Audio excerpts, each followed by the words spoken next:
Okay. Wow, that took a long time for it to connect. So, anyway, I this whole microphone thing just really irritated me because I've been avoiding doing that update because the last time I did the update, I had to remove everything and reinstall it because the update screwed everything up. It sounds good. Okay, good.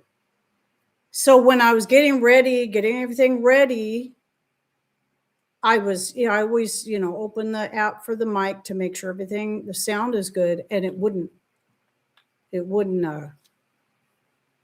load. It just kept saying loading and load. And then I noticed a little note that said I had to update. And I'm like, oh, great. I probably won't have a mic today. And then just before I went live, I had to reboot 2 or 3 times. I finally got things hooked up. But yeah, so as I'm going along, if you hear any weirdness, just let me know. I'm just kind of want to make sure it's actually working fine. Because the thing is, I'm assuming I'm actually using my,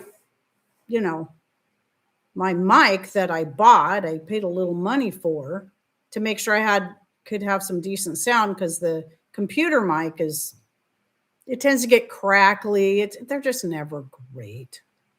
So, man, computer stuff we become we're made to be so dependent on it. But sometimes it's just really a headache. So anyway, at least I'll be able to start on time. So thank you all for helping me out. Let me know it sounds good. So obviously, as always, I come on early. So if you're watching this in replay, just scoot the status bar in about 10 minutes ish. And I should be on the topic, to about the 10-minute mark, depending on how long it takes for me to get through some opening statements. I make it sound like I'm giving a speech or a TED talk or I'm appearing before court or something. Maybe I'm a lawyer. No, that would not be. So I wanted to tell you guys a couple of things. Maybe I'll just do one and I can just save the other two up for after I get through my topics. But this is a testimony. So very, very cool so far. Okay. So I have yesterday. Oh, okay. Let me back up a little bit. So you guys know I have all these young roosters. I have 5 young roosters. 3 of them are 3 weeks older than the other 2. And they're definitely at that point where they're wanting to mate with all the chickens, all the hens, and they're crowing and it's obnoxious out there. And this one, it's one of my Buff Orpingtons. She's about 2 years old. I noticed the back of her neck, her feathers were kind of fluffed up. And I didn't think a whole lot of it because I know one of the young roosters really likes her. And so this had been going on for maybe a week that I'm always seeing her feathers stuck up like that. I'm like, why are they always like that? Nobody else's feathers stick up like that. So finally, yesterday afternoon, I walk into the coop I'm looking to see if there's any eggs. And I see her sitting up on the roost. It's still daytime. It's like 3:00 in the afternoon. And so I see them feathers sticking up. I'm like, there's something wrong here. And she doesn't look like she feels great. So I reach back there and kind of try to smooth down those feathers. And I notice something back there doesn't feel right at all. I mean, it's just, so I pick her up off the roost and I looking at the back of her neck and it is just bared open. The feathers are sticking up because, well, it's all swollen. And there's a bunch of feathers missing, but there's like a split like that, like an inch long right at the back of her neck. It's bright red, looks like it had been bleeding. It wasn't bleeding at the moment. It was actually dry, surprisingly. But I was just, my heart just hurt. My poor hand, she had to be in a lot of pain. And so, my first thought was a treatment of maybe castor oil and the unmentionable topic that comes from pine sap and starts with a T, because that's what I use for hot spots on the dogs. But then as I'm looking at that, I'm like, no, I don't think that would be a good idea, because it's pretty much, it's opened up. And I didn't feel comfortable about putting that on there, but I remembered, bam, I've got Manuka honey, because years ago, I don't know if any of you were watching Doug and Stacy back then, but they had this cat that I think it was a coyote that got hold of it and ripped its throat open right here. But the thing was still alive. They didn't know if it was going to make it or not when they found it. But it was a big, they showed pictures of it, and it was just this big old tear in the throat of this cat. And the first thing Stacy started doing was immediately putting Manuka honey on it. And then she showed like a series of photos that how it healed up. Eventually it healed completely. The hair grew back. Cat was perfectly fine. So, because obviously I want, to get the roosters to stop pecking her to death, but I think that I'm going to take all of the young roosters out anyway, but I'd like to do it later this week. So I did that. I put the honey on there after I rinsed it out with some warm water. I rinsed it out as good as I could. And I put that honey on there, a good thick layer of it. And then I put her in, I have an outdoor isolation area, so they can find shade, they can get in the sun, they can get fresh air, food, and water. I didn't want to stick her in the broody cage, because she wouldn't have access to all those things. So I stuck her out there, made sure she had food and water, because I didn't know, I have no idea when the last time was she ate. And then at about 7:30, between 7:30 and 8 o'clock last night, because around here, they're going in about 8 o'clock at this time of year. So I took her out of the thing, brought her inside, checked it, and I couldn't believe how in just that, maybe 5 hours tops, that thing already looked a lot better. It wasn't near as red or inflamed looking, and it was kind of crusting over. Some of that could have been the honey too, but I'm like, wow, this looks a lot better already, just in a matter of a few hours. But I went ahead and put some more honey on there. And then I went and set her on the roost and then stood there and watched everybody for a while. I wanted to make sure, because, when chickens have an open wound, other chickens will peck at that. And once they get the taste for blood like that, it can be pretty bad news. But everything was fine. Nobody, they left her alone. Thank the Lord. One thing I can say I appreciate about Buff Orpingtons is they're usually not as brutal as certain other chickens can be. So then this morning, same thing. Went to go let them out, but I threw their scratch. I went in there and lifted her off the roost. I didn't think she would come off willingly right away anyway, but I wanted to take care of her right away and get her into that isolation area. So I brought her inside again so I could get a better look at the wound and put more honey on it. And it looked a lot better this morning as well. It's still going to be a ways to go before it is fully healed, but she actually looks like she feels better, and she was eating. So I cooked her up an egg yesterday too, to make sure she's getting plenty of protein and, whatever I can. Threw some berries in there so she's getting vitamin C to help her body heal up faster from the inside out as well. So once I know it, I feel comfortable with it, being healed enough, I will probably use the previous mixture I was talking about, because that will also deter, because the chickens don't like the smell of it. It'll also help deter the roosters from pecking her to death. But I know which rooster it is, which young rooster it is. So there was a dark one I was initially going to keep, but then he was pestering Gretchen to death. Well, now they're buds. Everything seems cool. They hang out all day together. They go everywhere together. And I'm like, okay, this is the same hen that was hiding from him all day. He must have figured out he's got to be a little more gentle, not constantly after her.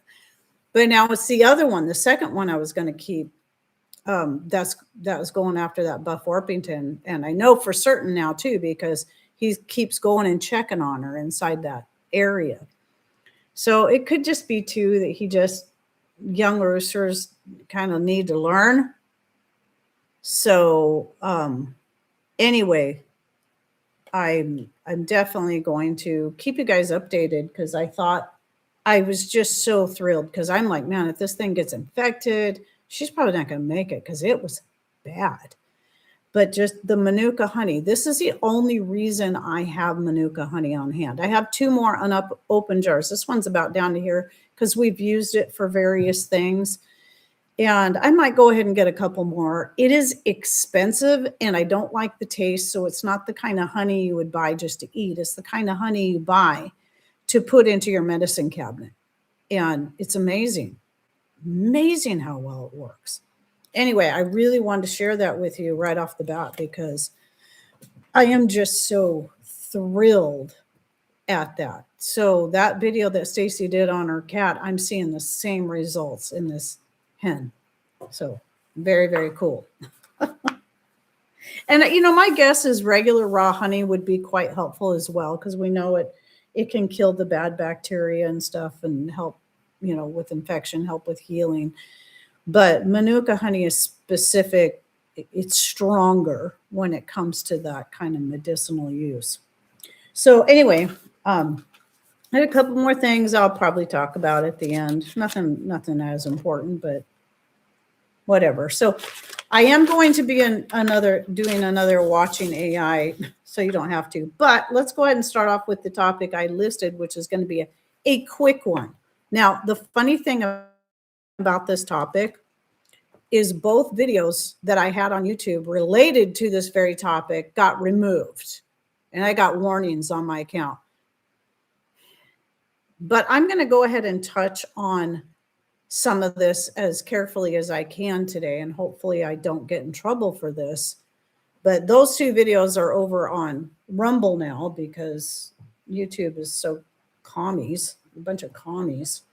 But anyway, so I thought it would be a good idea, because we tend to forget to talk about, especially if we're older and we don't have babies typically. We have grandbabies, but which of course, this is why I think of it.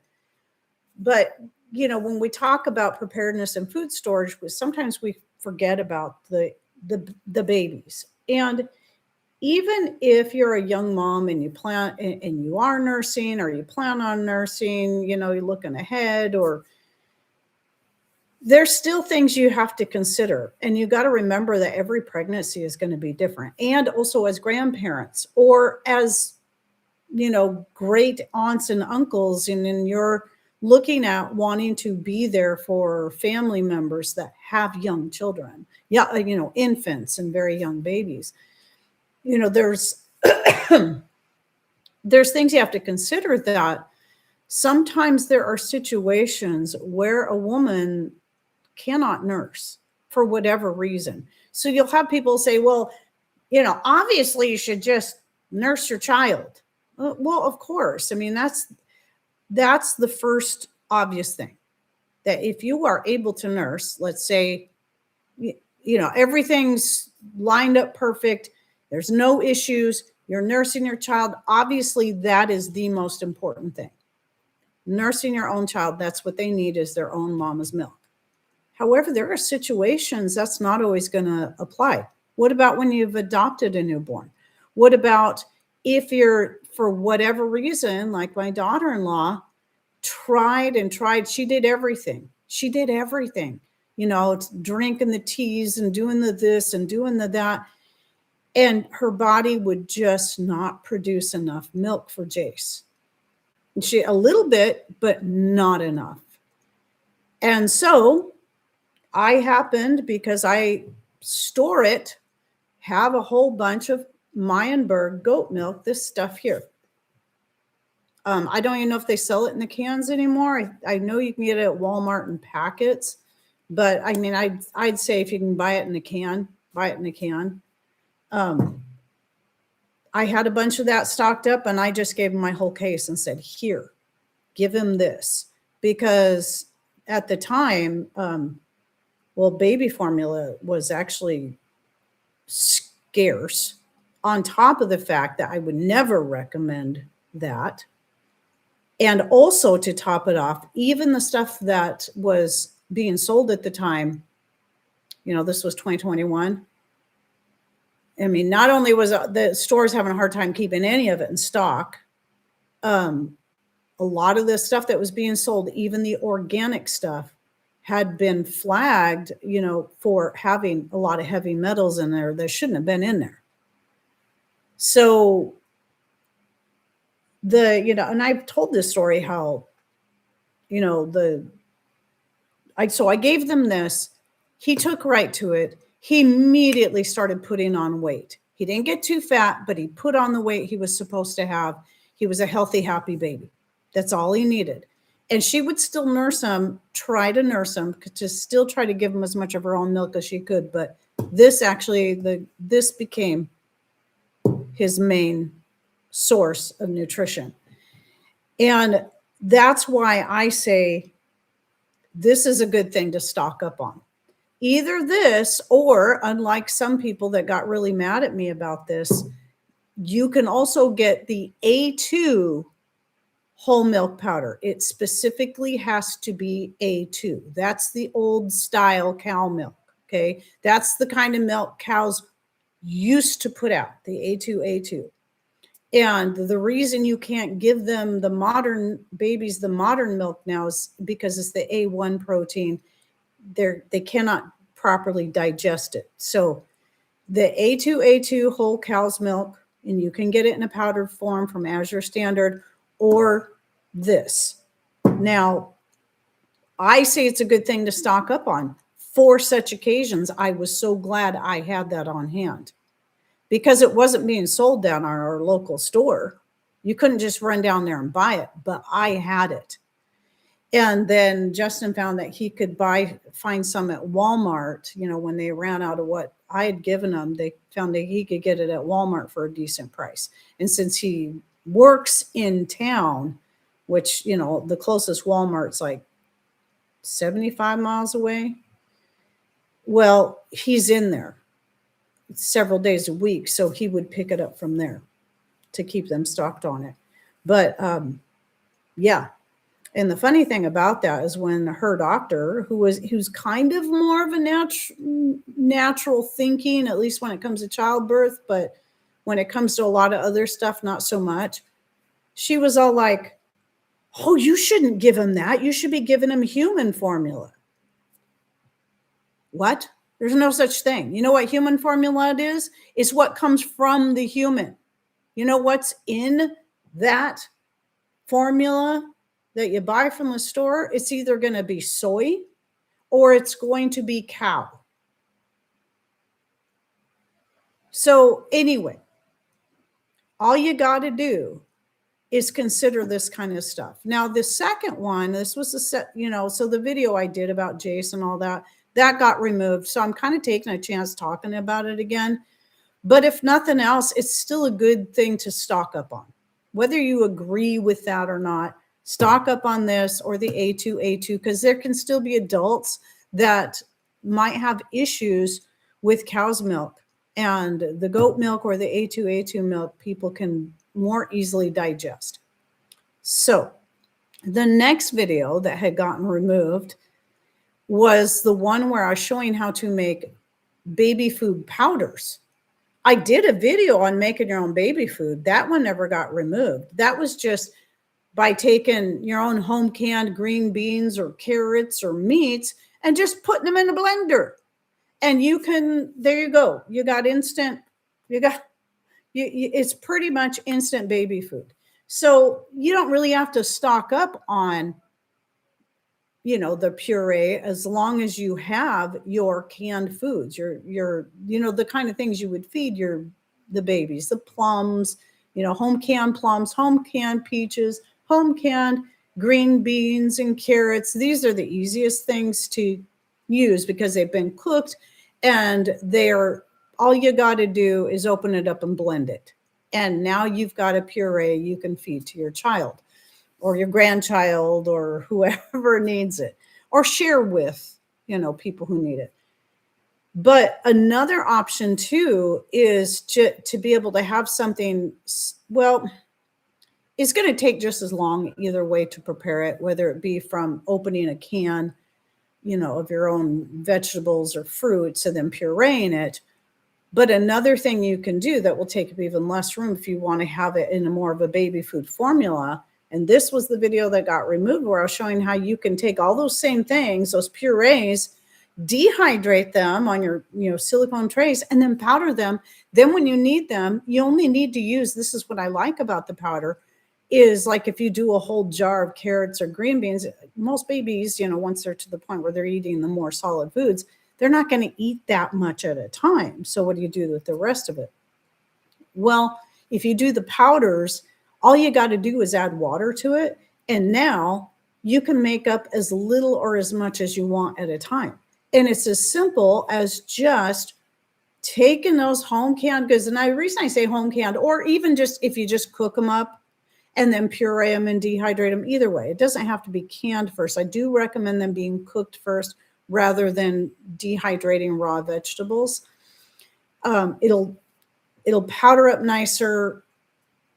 It'll work better, and it'll rehydrate better.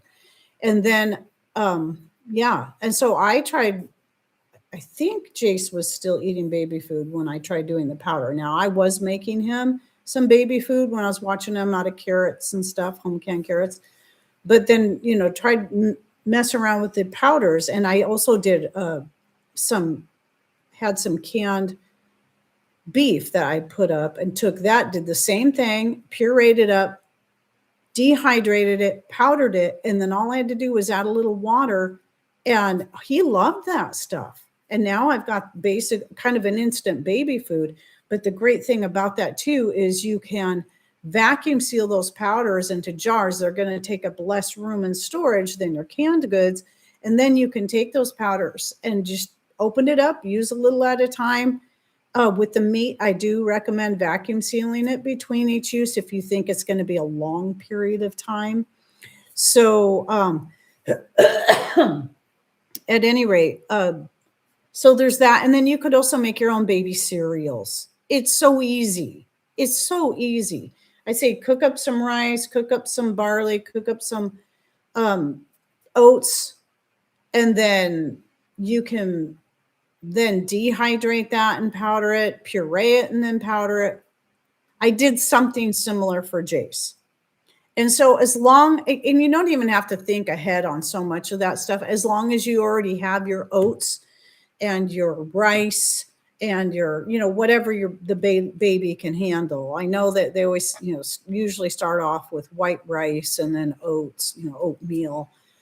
But yeah, it is, I know I made I powdered up some oats. I think I just powdered the oats up. I didn't even cook them first. I just powdered the oats in my blender and then added some hot water to it when I was ready to feed him some cereal. And it worked good. And then I sent some of that stuff home with Marlene so she could feed it to him too. Super easy.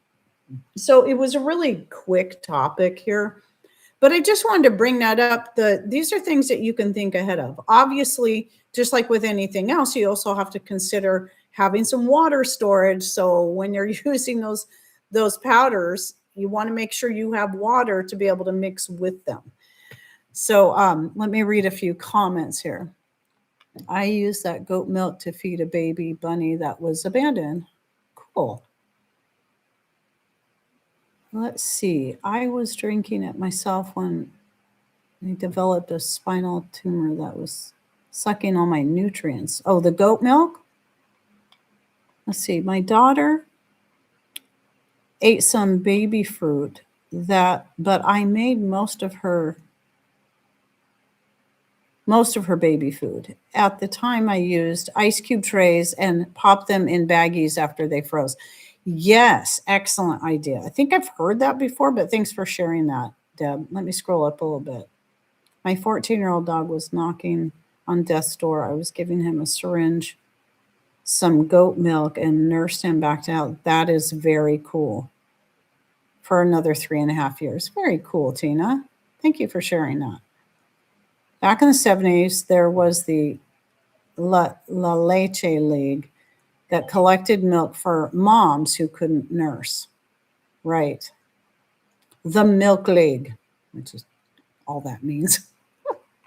La Leche. Of course, I'm saying it with an Italian accent.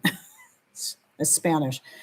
See, my son would not nurse. He was born 2 weeks early and could not develop the suck motion.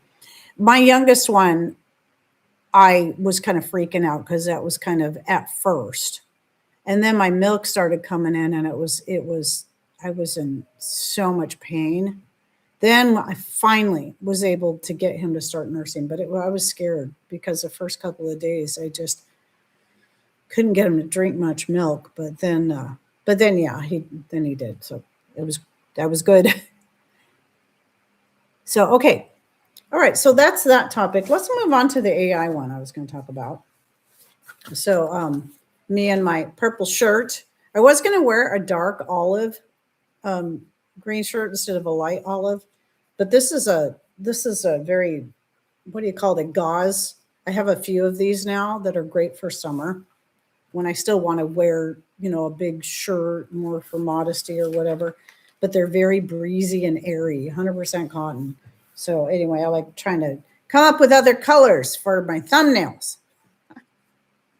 Okay, so this next one is, where is it? Okay, this one, I don't even know what to title this. It had such a long name, but the AI video. So, okay, first, I forgot my greeting.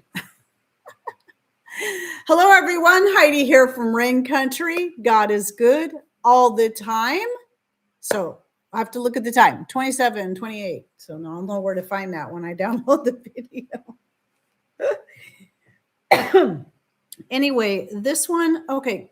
So for those who are new to my channel and this video series I'm doing, it's called Watching AI Videos So You Don't Have to, because how AI has been just kind of shoving us real life content creators out of the way, and their content's coming in and taking over everything while they're stealing content from our own videos to put into theirs. And I think, if I remember correctly, this one, no, that was the one I talked about last week. But I actually wrote the notes out to both of these back to back. So I had this one ready last week as well. But anyway, it was titled something like, I spent $20 a week and made a 6-month stockpile that saves me $300 per month. Whatever. I mean, the whole thing it was this really long title. So I still don't know what I'm going to actually title this separate section, this video itself. But at any rate, that was what it was called. And I wanted to cover just some of the points. It was actually kind of long and drawn out and talked about a lot more than just the $20 a week.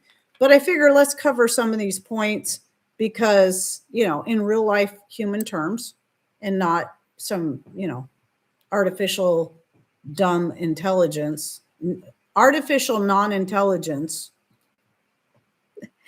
So let me look here. So the first thing is that I definitely agreed with was to not make these mistakes, which I've talked about before.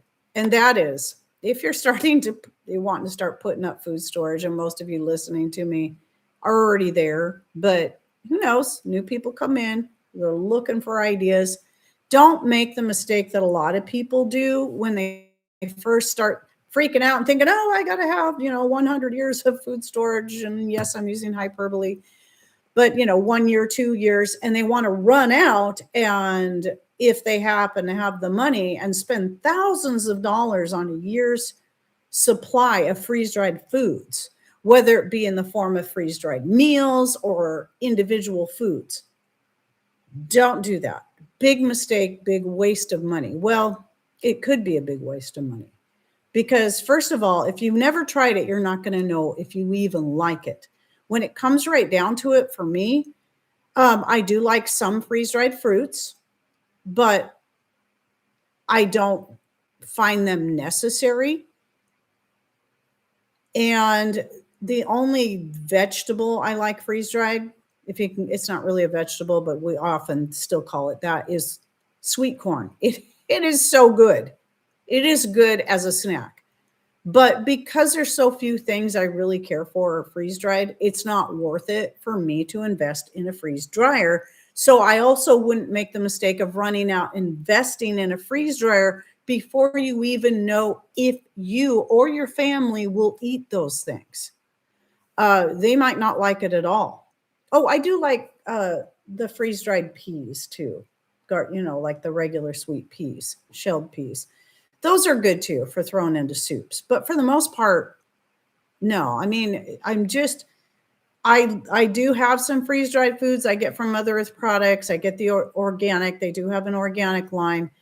And it's usually stuff that, like the mangoes, bananas, and pineapple, that I can't grow, and I can use those for flavoring things. But I had to do the trial and error, which is why I like Mother Earth product. One of the reasons I like Mother Earth products is you can buy well, I don't know if you can still get sample sizes.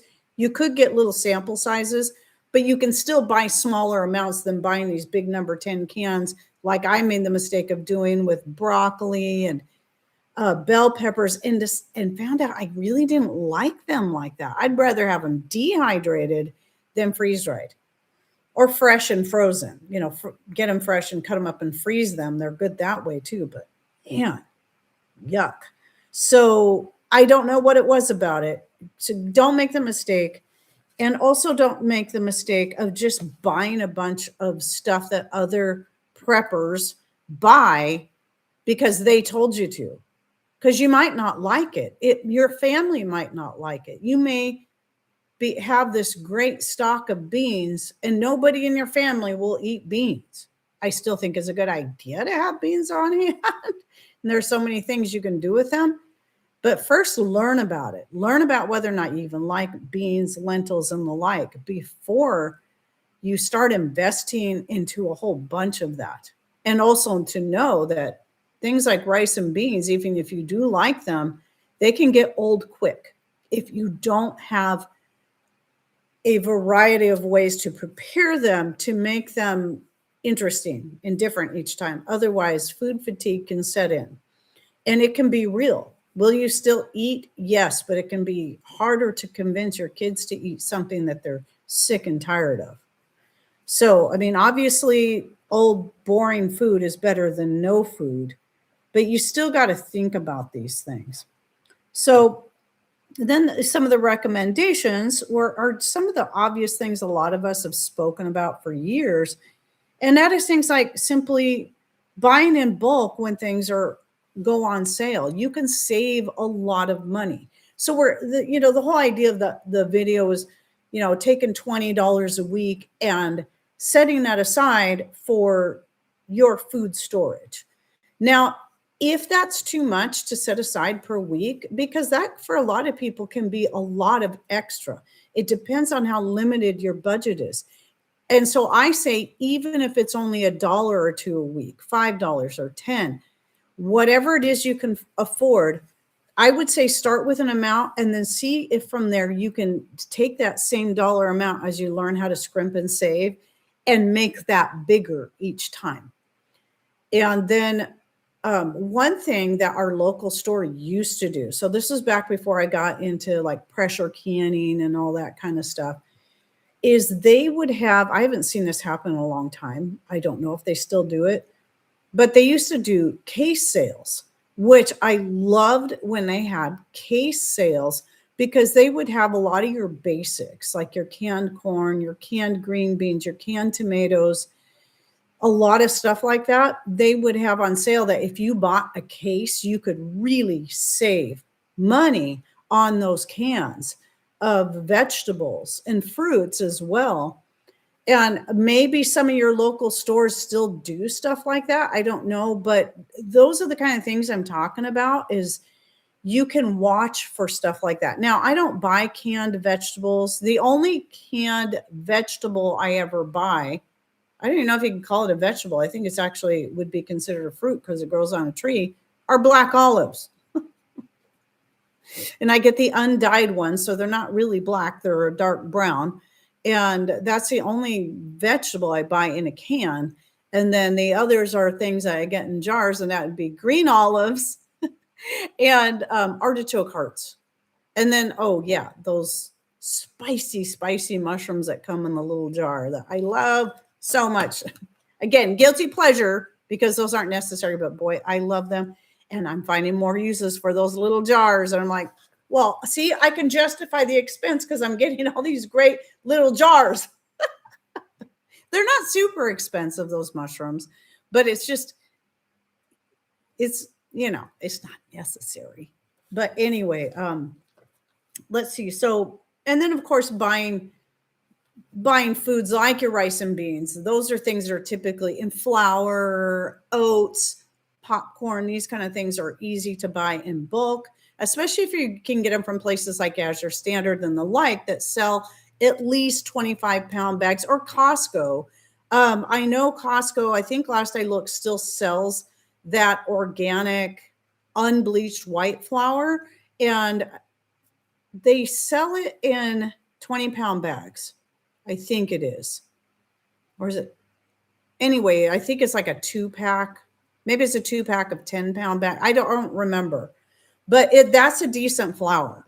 When we were going to Costco on a regular basis, that's where I would get that flour. Now, because we hardly ever get into town, I get the unbleached white flour, which only comes in 25-pound bags, or maybe it comes in 50. Maybe I buy the 25-pound bags because of the way I rotate, and it makes it easier. But yeah, so even though I buy the grains to make flour, I also have uses for the unbleached white flour. That your whole grain flour, like for certain yeast breads and stuff, can make it way too heavy. And so I do like using a blend in that case, or using the white flour for things that I may not want to use the whole grain flours in. So yeah, these things are really easy to buy in bulk and get a good price on.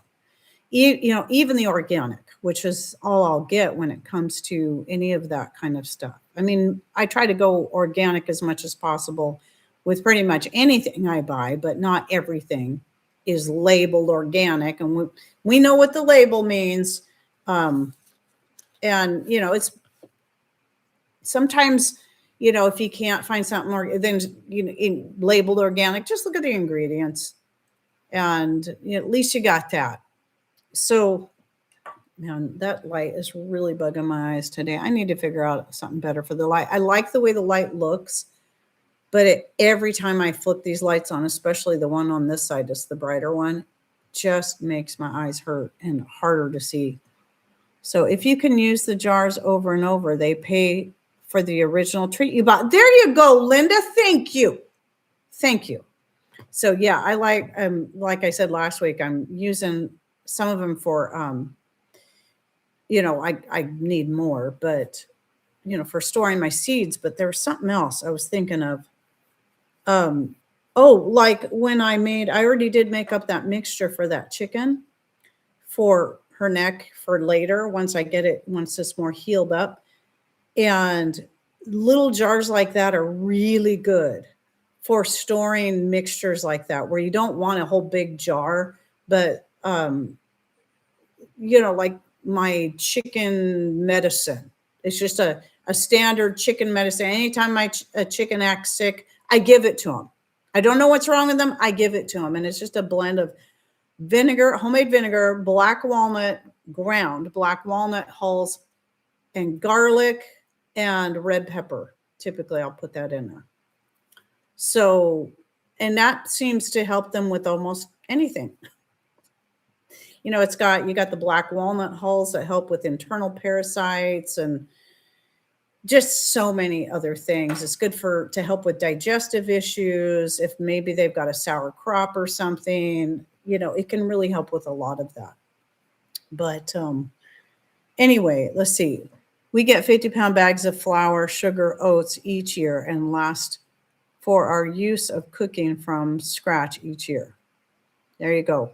So yeah, so let me move on here. Let me see what so it goes on to talk about, and I'm only kind of going over some of these notes in this way because it is laid out a little bit differently. So they started by talking about your food storage backbone. Now we know what the food storage backbone is, which is some of the things I already mentioned.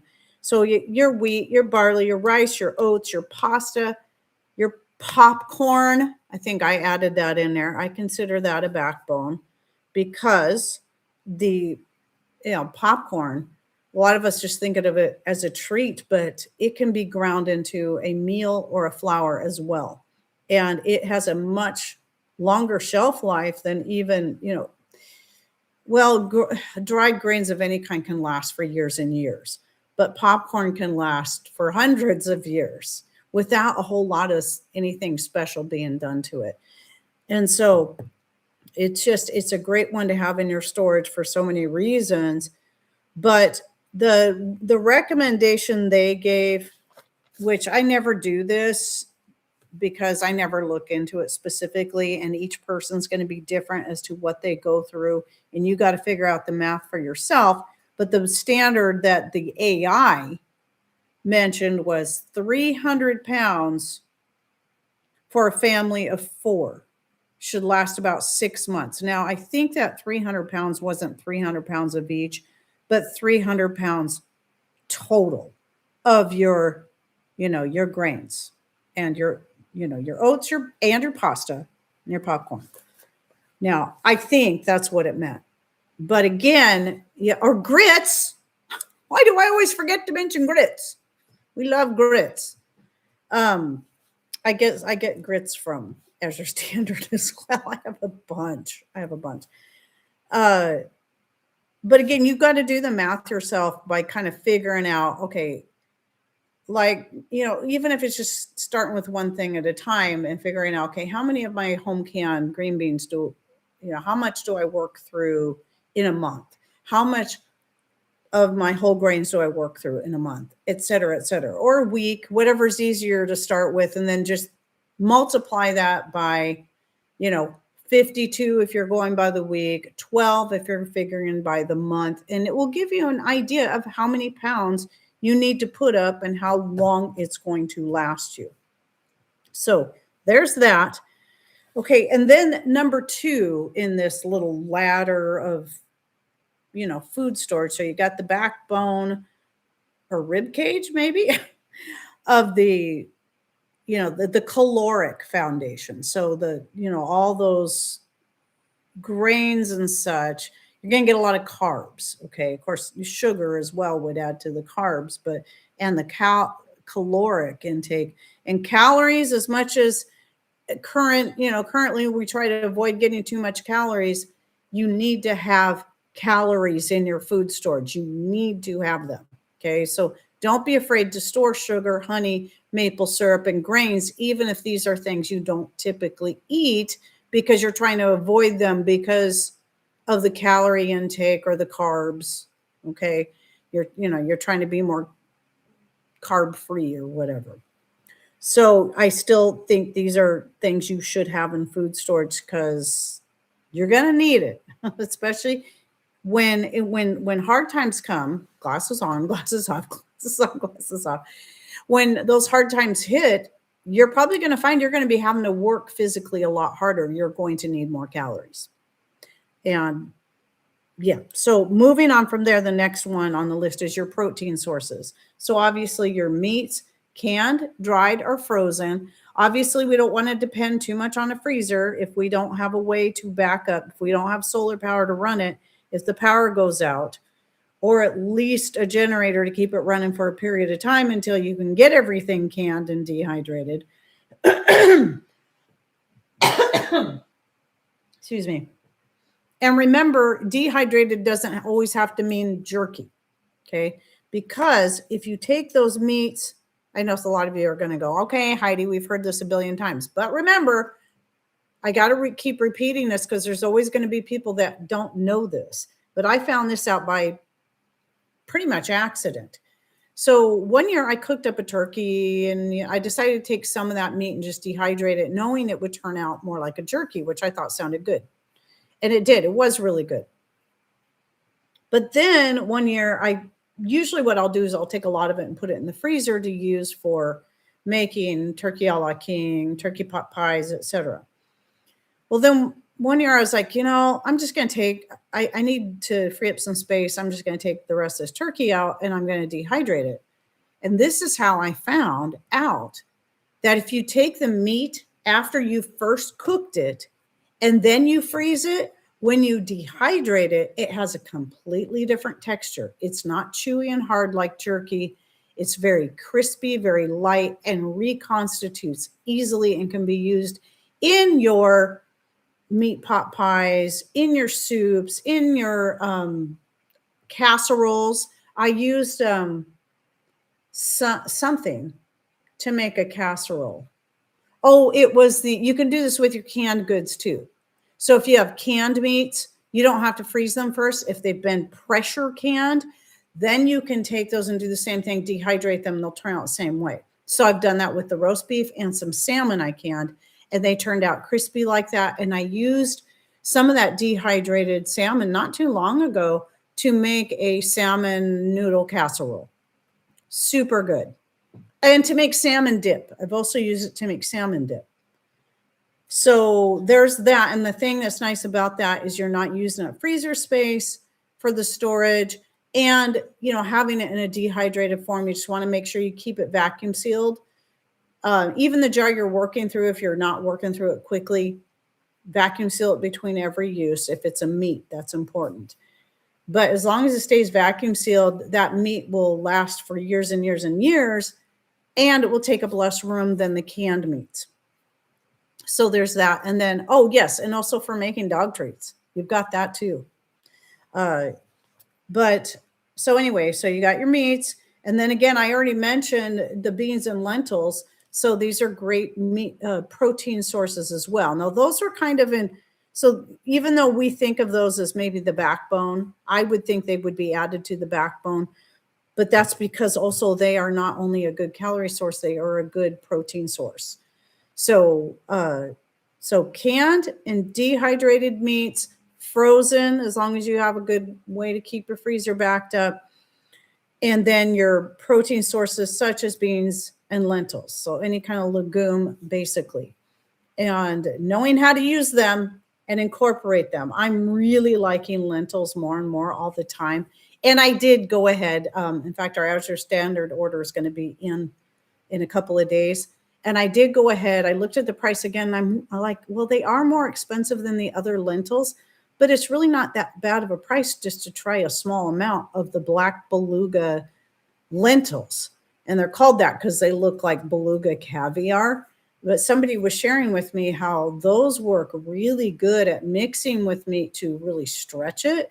So I'm going to try them in a meatloaf and some other things, kind of mixing it in with the hamburger meat, cooking them first, mixing them in with the hamburger meat, and then seeing how well that works to stretch it.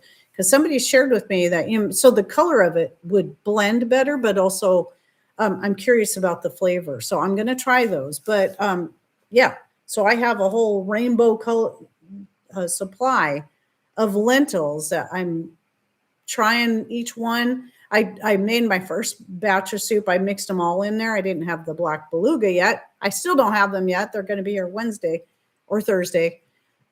But the others, the red, the golden, the French green, which is a dark green, and then the regular green. And that turned out really good. And I knew they would all kind of cook up differently. Some kind of turn to mush real quickly, where some will hold their shape. And then from there, now I'm trying each one individually in soups to see which ones I like best for flavor and texture. So it's, yeah, but I'm really excited about trying out those black ones. So like Tina says, I like I like to do the beans trick and my meatloaf, meatballs, and tacos. Yeah, that was another thing too. I was thinking tacos or meatballs. Yeah, that as well. So, anyway, so number three, the AI. Guess what else they recommended as a protein source that I've talked about before when covering some of these dumb AI videos? Textured vegetable protein. And my answer to that is absolutely not. Textured vegetable protein, even though it says vegetable, I think it's always made from soy. And it really isn't good. Now you can season it up and mix it in. And I did initially, when I was trying it years and years ago, was able to incorporate it with hamburger and it wasn't as noticeable. But generally speaking, I say no. And soy is almost always going to be genetically modified. I would just assume it's all genetically modified. And the flavor and texture is not quite the same. It's gross. And so I say don't. No. You're better off going with other options. And we know that soy is really not the best thing for us to be consuming, even if it is organic and non-GMO. So, hi, Tanya. I never did reply to your last email. I'm sorry. I think I gave it a heart. So anyway, yeah, I'm really happy to see you dropping in, by the way. Okay, so then the next after protein, their number 3 on this was, okay, let me answer this. This is one of those rare days where Patrick actually is in town and he's going to Costco. So he's asking me if I need more black oil sunflower seeds for the chickens. Sorry. It's because he had to do a favor for someone and run a trailer in there that she's trying to sell. She's trying to get rid of, and she needed him to run it into town. So it's like, obviously he's going to stop by and pick up some more chicken feed to keep us topped off at the co-op store in there. It's a farm and feed co-op store. And then the Costco to get whatever's. So yeah, I'll buy the organic. Oh, darn. I got to remember to cancel the before 4. I hope I don't forget. Let me write this down. I'm going to take the milk off my Azure order. Remove. Let's see. Remove. Because I can get the organic milk from Costco at a little bit better price. But if we're not going to Costco, then I get it from Azure. But I have until like 4 o'clock this afternoon to make sure I get that fixed, since he's picking up a couple boxes in there. Okay, back to the topic. So number 3 is your fruits and vegetables. So obviously canned fruits and vegetables are amazing. One thing I like about canned goods like that is, like, for vegetables, any of them you can eat straight out of the jar, or you can, if you want them hot, you just pour them into a pot and heat them up. It's easy. And fruits, you can use those to make pies. You can use those, serve them over cottage cheese. Patrick just loves to have canned peaches or plums just to eat as is. That's a dessert for him. He loves that. So, LOL. Yes, you did, heart. Okay, good. Just so you know that I wasn't ignoring you. Because it was like, oh, I keep forgetting to get back to this. I better at least give it a heart. Okay. So yeah, your fruits and vegetables, but remember, you can also, whatever fruits and vegetables you and your family likes. I love growing green beans because I love having green beans on hand. And I do like to have canned carrots. Not as much as the beans, but I do like having plenty of those on hand. But then when it comes to most other vegetables, I like to have them dehydrated because they take up less space. So I'll put up cabbage that way, chop it up, dehydrate it. It takes up so little room in storage. And then, and I do it raw. And I can use it to make kimchi. I can throw it into soups. I can throw it into stir fries. Well, I rehydrate it first and then put it into stir fries. But it just so many uses of the cabbage that way. And I've dehydrated some of my snow peas. Oh, I should do that with some of them this year too. And those are pretty good. You can eat them as a snack too. They're pretty decent. I don't like using those as much for stir fries as the ones I freeze or um, ferment, because you don't want to can snow peas. They definitely will turn to mush. But yeah, so just consider what are the kind of things that uh, that you would like to put up. Zucchini is another one I do prefer to dehydrate, chop it up and dehydrate. I have done I do make a green tomato zucchini relish, and then I can that, and then I also do, what else do I do? Sometimes we'll make, I didn't do it this last year because I still have a bunch. I don't work through it fast enough, but like the pineapple zucchini, and then you can make that with any fruit juice you want. It doesn't have to be pineapple, though I find the pineapple one still ends up being my favorite, though I've tried like 3 other ones, like black cherry. This is all organic juices. Black cherry, a fruit punch that's like grape, cherry, and apple or something, and a passion fruit. And they're all good, but I'd still prefer the pineapple best. If you just want to have a treat, and pineapple's more expensive. Pineapple juice, you still have to buy it though, and it's not cheap either. So, but it is something you can still put up as kind of a dessert and vegetable at the same time. Beets, what else? And then, they mentioned sprouting seeds, and I wrote that down because this is a really good idea. Not something I think of a lot because I didn't have really great results with the sprouting seeds, and I wasn't enough interested to keep trying. So I forget about it. But that is a good source of a vegetable, because one thing about your sprouts is that they tend to be much higher in nutrients than like your full grown plants, or at least have as much nutrients in those little sprouts. And you can have sprouts, and maybe somebody can help me out here. I can't remember. Is it a few days, a week? And you can have some sprouts ready to eat, to either stir fry, eat fresh, add to salads. I know when I was a kid, I always loved alfalfa sprouts and bean sprouts. I loved them. And I still like them. I just always forget they're a thing. I don't know why. Because bean sprouts especially are good in adding to, like, if you're making your own egg rolls, those are really good in there. Let's see. One thing, let me go back to the protein. One thing I forgot to mention too are your nuts, seeds, and nut butters. So I do store a lot of nuts. I vacuum seal them in jars to keep them from going rancid. And as I've shared before, the only lids I'll use from here on out on vacuum sealing nuts like that are most like that can go rancid because of their high fat content are the Superb. In fact, one by one, I'm throwing out a lot of my older used lids that are not Superb, because I have a lot of Superb, and now they're kind of the only thing I'd want to use at all now, because they work so well for vacuum sealing, pressure canning, water bath canning. Love them. But definitely hold their seal far better than any other canning lid when it comes to vacuum sealing. So there's that. So that's going back to the protein source. So sorry, I kind of going back and forth, but I'm trying to read my notes and then I skip over stuff without meaning to.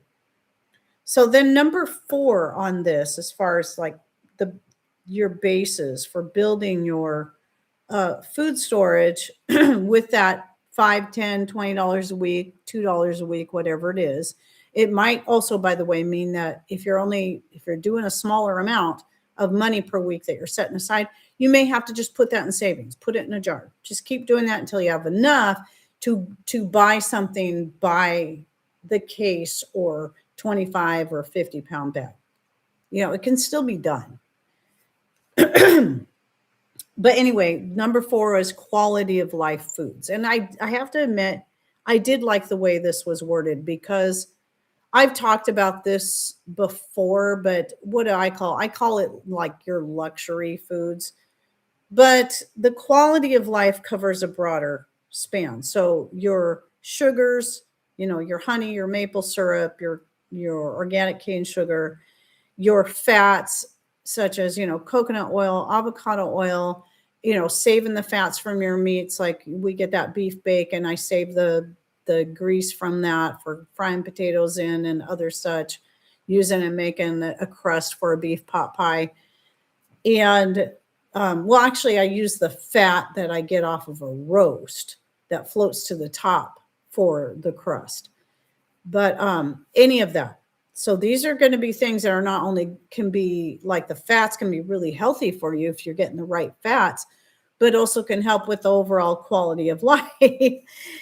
Just bringing joy. That's the other thing I like to say is things that are going to help bring flavor and joy to your pantry.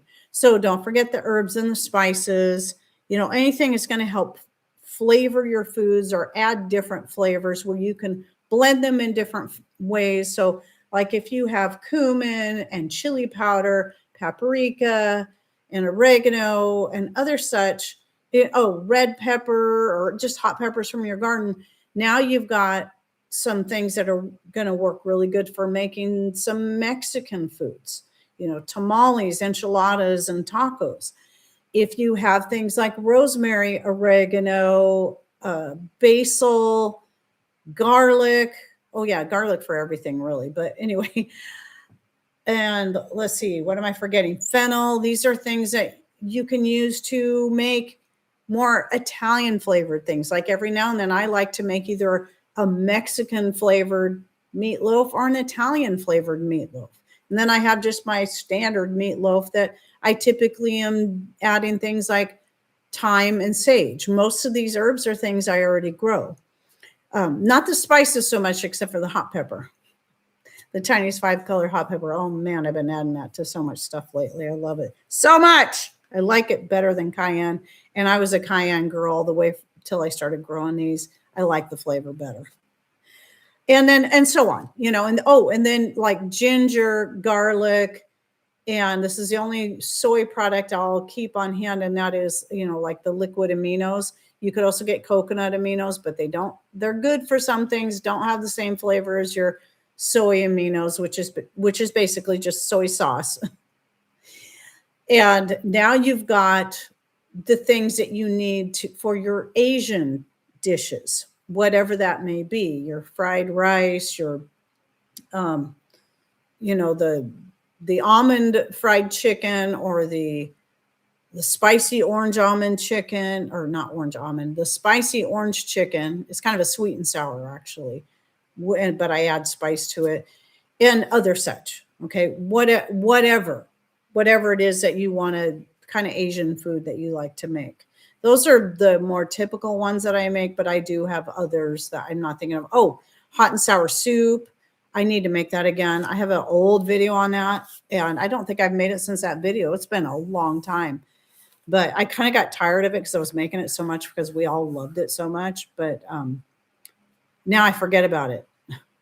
So I'm going to have to make that again soon, but I won't put tofu in it. I'll put something else in there.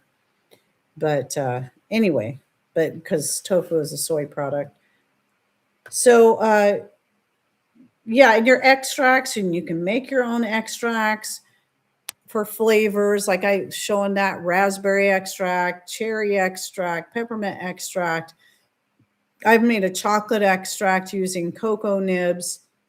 And then you also, cocoa powders themselves can be used for flavoring. You can make chocolate cream pies, chocolate cakes, chocolate muffins, just chocolate, as long as you have your cocoa butter. This is where I start getting into more of the luxury food items, like those little spicy mushrooms that I get from that Asian food mart. And I think of artichoke hearts as being a more luxury item. I think of my freeze-dried fruits like the raspberries, the pineapple, mango, and bananas as luxury food items. They're not necessary, especially since we do grow raspberries, and we're finally getting a good amount of raspberries again after several years. because we lost our raspberry plants several years back, and now we finally are getting, just needed to think of a new place to plant them, and now we're getting raspberries again, which is just yay. But yeah, I consider a lot of those luxury food items. Another luxury I'll put up every now and then would be macadamia nuts. Love them so much. But once I open a jar, yeah, I vacuum seal them up. If I leave the jar vacuum sealed, I can put it back in storage and forget about it. But what you can afford when it comes to that. But it doesn't mean it has to be something you eat all the time. Just like, okay, this is a luxury item. This is for a special occasion. These are ways that we can add, it's like in helping the quality of life, but also adding joy to your food storage, to have these occasional treats put up.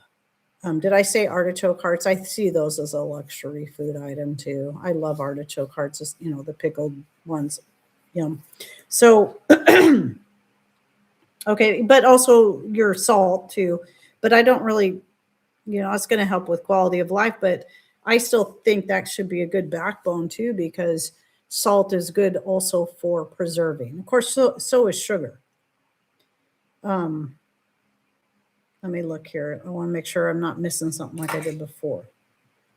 Okay, so those are the four main food storage sections. So the backbone of your grains, your caloric foundation, your protein sources is 2, your fruits and veggies is 3, and then 4 is the quality of life items, your fats, your sugars, your salt and spices and so on. So just a quick rehash. Now there was more to this video, but I tried to cut a lot of it short, but I'll go ahead and read this part here. It says $20 a week to build a stockpile, but eventually you will not need to add to this regularly, as you will be working through storage and regular shopping will become restocking. So I thought that was a good point that I don't know that I've ever brought up. So let's say whatever your dollar amount is, you set aside for building your food storage. So you're going to have your regular grocery items, and then for a while you're setting aside a certain amount to build your food storage. But once you get to a certain point, you want to make sure you're rotating, right? So once you get to where you can regularly rotate through, then that $5, $10, $20 that you were using to build your food storage is now just being rolled into your total grocery cost. Because now that you've got to your point of buying in bulk, now you're just restocking as you're buying your groceries. And I've thought that way before, but I don't think I've ever shared that in a video before. But it makes perfect sense, because that's what I'm doing now. I'm to that point where I rotate as, like as your standard. It's restocking what I'm working through. Unless, of course, it's a new item I've added to, like, gee, I really want to stock up on this. Like, I am going to go ahead and stock a little bit more of the Manuka honey because of how amazingly it's helping to heal this hen that has her back of her neck ripped open. And things like that. Or even those little mushrooms. I want to keep a good supply of those little mushrooms on hand, so I buy a few jars every so often, because that's my special treat. And they're good for me too. Low calorie, they're mushrooms. Mushrooms are really good for you. And I'm getting a lot of that spicy hot pepper and whatever excuses I want to make so I can make sure I'm putting that stuff up. Oh, by the way, let me finish this first. Let me finish the topic, and then I'll talk about what's behind me. I'm sure some of you have noticed, but whatever. I'll get to that in a minute. So one of the topics, though, within this AI video that they went on about was, what to do if you have minimal space. So where on earth do you store all of this stuff? Now, I did a video several years ago about food storage for small spaces that I'll make sure that I link in the description box below the standalone video I make from this, because I didn't think to get it under the live. But let's just cover a little bit of this. When it comes to, if you have minimal space, you have a small home, live in an apartment, really, there's a lot you can do that you might not even be thinking of. It's just a matter of being creative. So using empty shelf space you might have in your pantry, or space under your bed, or under or inside any kind of furniture. Does your couch, if it's not a hide-a-bed, is it your couch put together, built in such a way that you can maybe open up the back of it and just put a whole bunch of stuff in there? This is the kind of area I would suggest putting lightweight items, so you could still easily move the couch around. Unless your couch, of course, is in a place that never gets moved because you only have so much space. And I've mentioned before how in our guest room, I have a couple of big plastic totes that have food stored in them for long-term storage, that are stacked on top of each other to make them just the right height to be a night table. And then I have a nice pretty blanket draped over that. You could put quite a bit of food in 2 plastic storage totes. And even on bookshelves, you might already have books in there. Let's say you have a lot of short books, or your bookshelf is deep enough. You can put jars of food, I've done this too, behind the books. Just don't forget it's there. I forgot about it. I'm like, oh man, look at this jar of meat I put back here in 2013. Or no, I wasn't pressure canning then yet. So it must have been 2016. But I found I found a jar of meat and some other things that I had hidden behind some books on a bookshelf. And a few other things I had stored back in there that was one by one. I'm like, rearranging my bookshelf. I'm like, I forgot I had this stuff stored back there. You've got underbed space. You can even rebuild your bed, or buy a bed that has specific underbed space if you don't need it all for clothing or whatever. You can, some people will actually build a bed. You'd have to have a ladder to get into it, and it might be harder if you're older, but up high, so they have storage space under there. In fact, I remember one of the Doomsday Preppers shows I watched. These people, I don't know if they live in an apartment, but I think they had a fairly small place. But what they did for their water storage is they had these big tubs of some kind. They weren't 55-gallon drums. I don't think they were that big, but they were big storage containers for water. And they used that as the platform for their bed, and then put their mattress on top of that. And now they had their water storage. And they had quite a bit of water in there. I think it was a queen size, but it might have been a king size, but it was a long time ago I watched that. I'm like, that's a good idea. You just got to make sure wherever you're storing that's a lot of weight. So I don't know that I'd recommend putting that much water in one space if you're living in an apartment or if it's an upstairs bedroom. But it is some things to think about. You just got to make sure that you have some strong flooring. New mattresses don't need box springs. That's right. And bed frames made for them can give you a lot of storage space under the bed. Right. There you go. So in fact, I think I'm looking at our mattress that I'm thinking, man, I can't believe we need a new mattress already. It seemed like it wasn't that long ago we bought it, but now that I think about it, it was quite a while back. So that's an idea too. We can change that, just change the whole setup, get rid of the box springs, because it does have the box springs. And then, or even use the frame of the box springs and have plenty of storage that way. What's Tanya say here?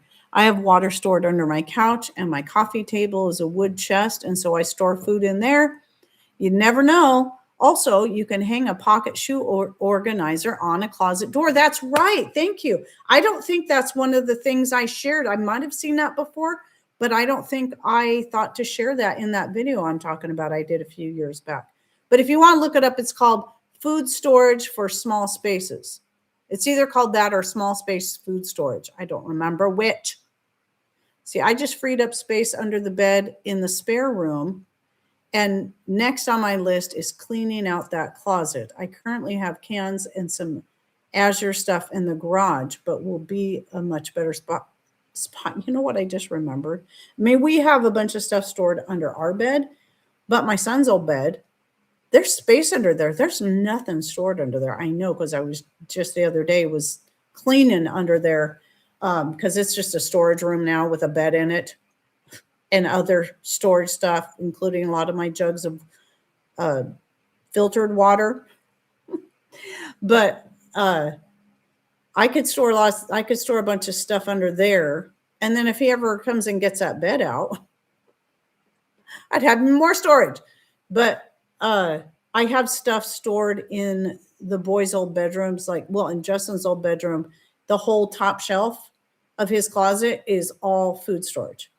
And then, and then I have my other son's old room. That whole room is a pantry. It's pretty much all food. There's some clothes in the closet and a few other doodads that still belong to my older son. But for the most part, that whole bedroom is a pantry. But I have food stored in other places as well.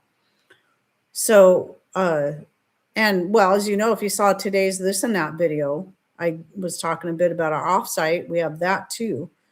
But I have other places that have food stored besides the main pantry. So just remember, you can be creative. And so anyone who has, in the standalone video I make from this, if you've already commented in the chat, make sure when that video publishes in about 6 weeks or so, you go under that. So comment below the video. What are some creative ways you've made the most of your space for food storage, or really any kind of storage?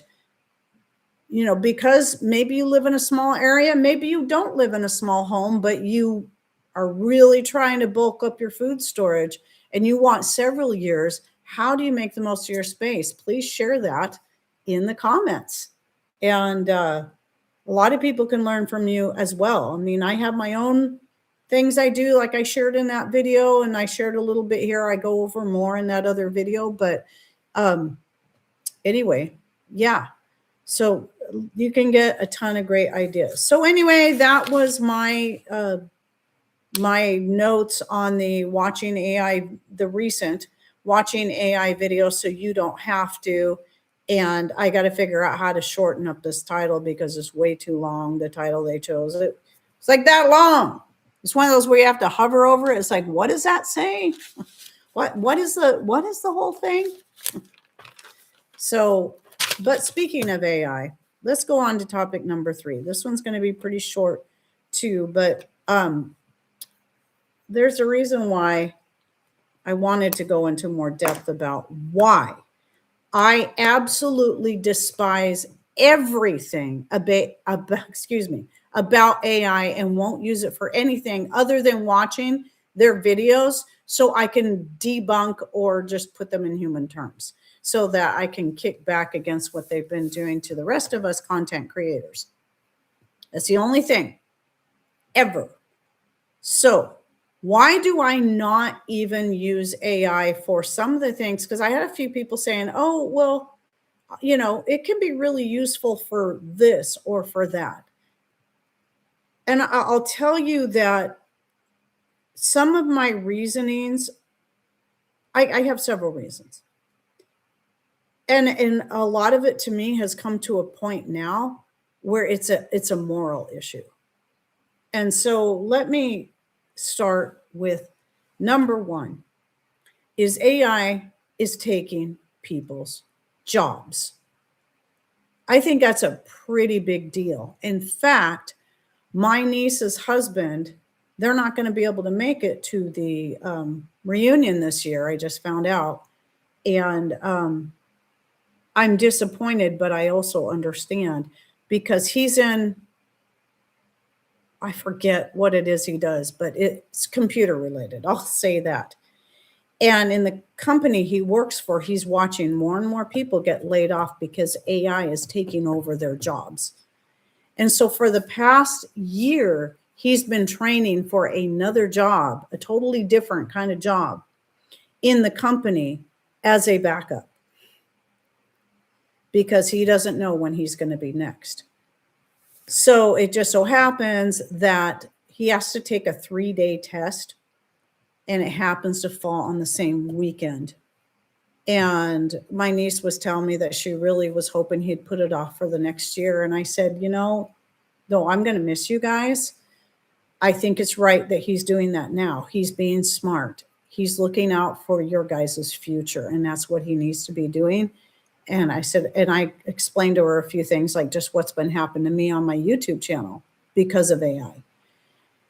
And so there's another story I can share from a more personal side of things that is affecting another one of my family members. And I'm sure many of you have stories that you can share about how AI is affecting people in a negative way. So, and then you've got just the general AI stealing content. This isn't just YouTube videos. This is all kinds of content, taking it and creating their own. In fact, I just learned, some people were sharing this with me, but I just now saw, like in this past week, a couple of videos about how they're feeding all these, they're collecting all these old books, the actual physical books, and feeding them into AI. And then AI is destroying the books after they pull all the information out. Do you really believe that AI is going to feed that information back to you in the way it was actually written? And why on earth do they need to destroy the original books? So this has me all the more saying, get your hands on old books, the real ones, and hang on to them for dear life, because what we're seeing is a modern day book burning, all because of AI. Okay, so that was a point I actually didn't get written down here because I already had these notes together before I'd learned more about the whole book destruction. Okay. Number 3 on my, which would actually be 4 because of what I just said. Well, because I lumped in with stealing content, is so you got all these data centers going in. They need all these data centers to run AI. That's the main thing that they are for. And if I don't know how many of you have been following the whole issue with the data centers and what's going on, but they're buying up great farmland. They're buying up all this farmland to put in these massive data centers. They're also forcing people, excuse me, I'm getting mad. Just thinking about it. It's getting me fired up. Can you see the flames shooting out my ears? They're forcing people out of family homes that have been in their family for years and years and years. Forcing them out so they could build more data centers. And then they're putting these data centers right practically in people's neighborhoods, and they are loud. They never shut up. They're going all day and all night, making awful noises. People are having a hard time sleeping. There's bright lights. So some people never get a dark night. There was this one couple I was watching where they bought this lovely place out in the country to be away from all that nonsense so they could have their homestead. And now there's a data center just right there. And now they can't get a decent night's sleep because of the noise, because of the lights. And then let's look at the fact of the amount of water these data centers use. So here we're being browbeat into conserving water, conserving electricity, conserving this, don't use natural gas, don't do this, don't do that, while they get to use all the electricity and all the water they want. And all of a sudden, the whole climate change thing is just Nothing. We're not going to hear any more about how using electricity and water are killing our planet. Unless, of course, it talks about you as an individual. Don't you water your garden so that you can feed your own self?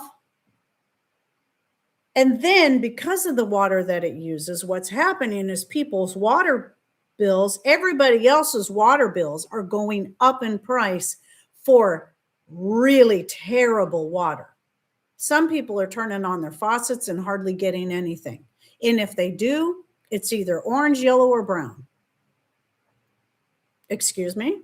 And now you want to charge me 2-3 times more for my water? Now, I do know there are places, cities that are fighting back and making it so the corporation putting in the data centers are the ones that are going to have to absorb that excess cost, not the residents.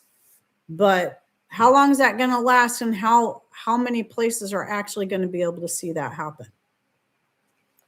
Okay, so yeah, you got the water, noise, and air pollution. Okay, then you have the fact that AI consistently gives out false information. Yes, some of it may be real, but unless you're doing your own deep research, how are you going to know the difference between false, the truth, and the lie? And I think I've shared this before, where AI works by just gathering information from anything. They're not getting all their information from actual scientific sources. They're getting their information from a Reddit post. And that could have started off as a joke. I know I shared this one. I can't remember what video it was. I think it was one that recently published, but it's like somebody made a post. This was real. Somebody made a post of how many rocks are safe to eat. It was a joke. And so somebody else jokingly came back and said, well, research says that it is safe to eat 4 to 5 rocks a day. So what happens now, if you were to type that into your browser and you're using AI, it's going to tell you research says, studies say it's safe to eat 4 to 5 rocks a day. And this is why AI is telling people that poison hemlock is, when they take a picture of it, and what is this? Is this safe to eat? And they take a picture of it and it tells them, and it's poison hemlock, but it tells them it's something like Queen Anne's Lace or something that is safe to consume. So how many people are going to die because they're paying attention to AI and trusting AI for their information? So then the other thing is that I see, and I know people personally that are very, very creative people, have great writing skills, but now they've fallen to using AI to write things for them. Now, what do you suppose is going to happen when you stop using that part of your brain for yourself? Any part where you can think for yourself, where you can be creative for yourself. What's going to happen to your creative writing skills, to your artistic painting skills, or just the ability to create a recipe all by yourself without having to depend on somebody else to tell you exactly how to do it? It's dumbing people down. People, and studies are showing, the real studies, that people are getting dumber. The ones that are becoming more dependent on AI have no critical thinking skills. They're losing their creativity, and the list goes on. And it is making people quite literally illiterate. I can't help but wonder if this isn't part of the whole design. Just a part of it. Not the soul of it, not the all of it, but at least a part of it. Don't you think people who can't think for themselves are going to be far more easy to convince of whatever you want them to believe? To believe that this injection is going to be good for you and keep you from ever getting sick? You'll be invincible. To believe that you can eat rocks or Queen Anne's lace and be okay.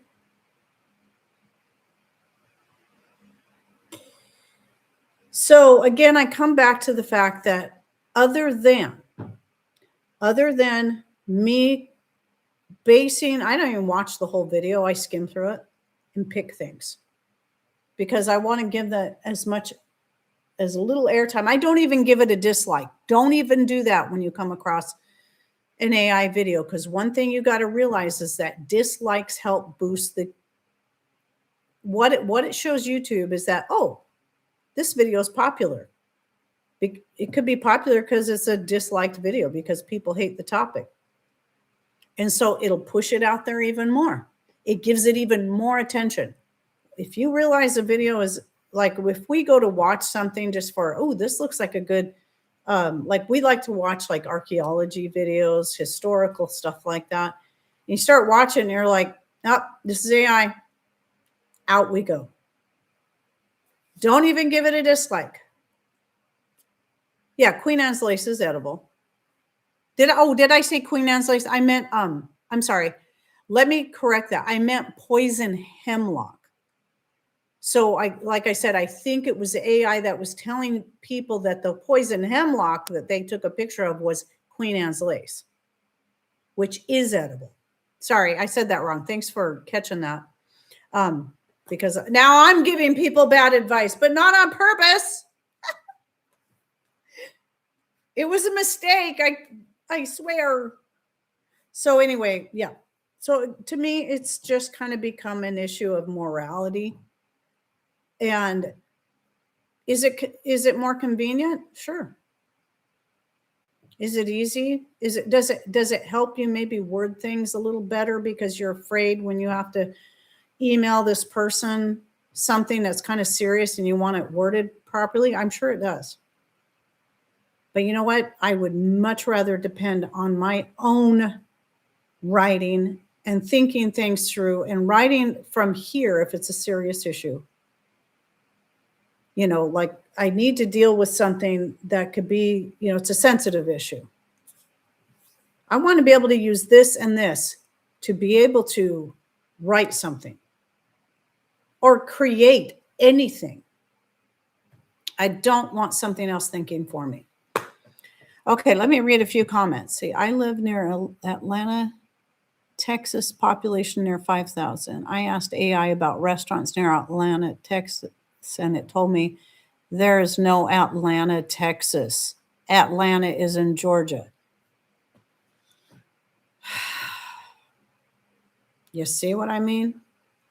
Just like AI saying that 4 jars are not made in China, they're made in the US. Wrong. Even when the very links that they referred you back to stated they were made in China, it still got it wrong. My app can't tell the difference between poison hemlock and ground cherry. What? Ground cherries and poison hemlock look incredibly different from each other. Wow. Yeah, I got, people kept telling me, get one of them plant apps. And I got one, a free one, because I refused to pay for any of that stuff. And it did help me identify this fruiting tree on our property down the road. That's no longer there. I think there's a few others close by the property, but I knew it was some kind of fruit. And they looked like little teeny tiny crab apples. Well, basically they were an Oregon crab apple or something. They're real small. They're good though. But when I tried using it for other things, it was entirely stupid. I'm like, oh, what a waste of space. Deleted. So yeah. Anyway. All right, that's it for that topic. And you guys are obviously in the chat are free to talk about that or whatever you want. That's why you're here, not just to listen to me ramble and rant, but to talk about whatever you want. As long as it's clean, as long as there's no expletives that must be deleted. Let's see. What else do we have here?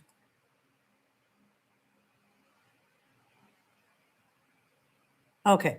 Anyway, moving on. I'm done with my 3 topics. I just wanted to see there was a couple things, just fun stuff. Well, one's a fun thing. I don't know if you guys care, but I keep forgetting to tell you guys that I do have names for all my 4 young hens. So I have 4. I have names picked out for them all.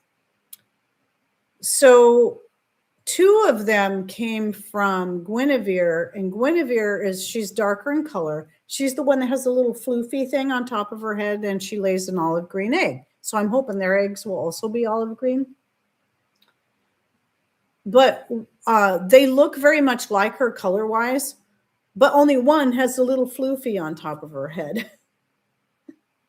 But that's fine. It'll make it easier to tell the 2 of them apart because their coloring is very, very, very similar, but at least their mother has a little more orange in her, so I can at least tell her apart from the one with the floof, the pullet.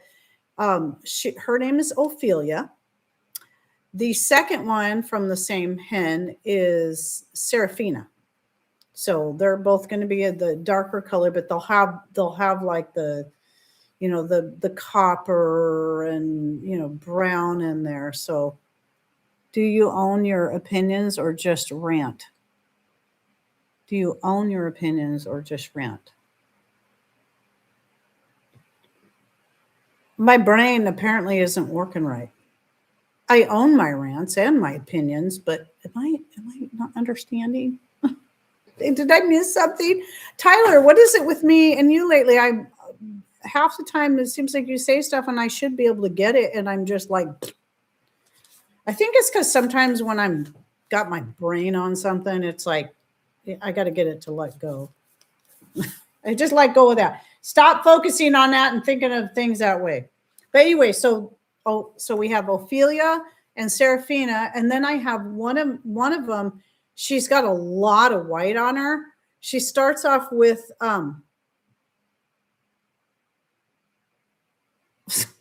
you goof. Anyway, her head is kind of more a blonde color, but the color slowly fades into almost white, a very pale, like cream color. She's really pretty. I'm calling her Daisy because she has so much white on her. I thought that was a cute name for a mostly white hen. And then the other one, did I write it down? Because I'm afraid I'll forget. I have to picture them. So Ophelia, Gretchen. So Gretchen she's got a Buff Orpington looking head, same color and all, but her feathers go down to have, I have another hen that looks same exact coloring. And you would think that one was her mom, but it's not.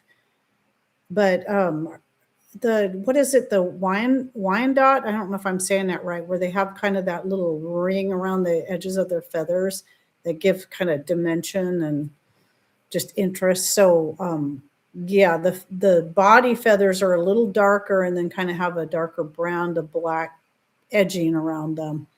So anyway, I try to pick names. I have a whole list of names I keep writing down. Oh, when I think of another one. So when I have some more hens, I'll have names ready for them. And then I scratch them off when I use them. So yeah, Gretchen was one of them. I'm thinking, oh, Gretchen, I like that name. I'm going to name her Gretchen. She looks like a Gretchen to me. So, and then of course, I was going to save one of those roosters, but now I'm thinking not. And I was going to name whichever one Horatio, because I thought that would go good with, yeah, the laced. Thank you. Yeah. But yeah, because it go good with Antonio. So Antonio and Horatio. But the more I think about it, the more I'm thinking, I don't think it'd be a good idea to have 2 roosters. I don't think I have enough hens that, to make that. How many hens do I have right now? I might have 12 right now. No, I have more than that. I don't know, but Claire's going out the door real soon. She's still laying, but she's pretty old. She's crippled up. So anyway, I got a bunch more. I say I have a whole list. It's right back here to the back of my notebook.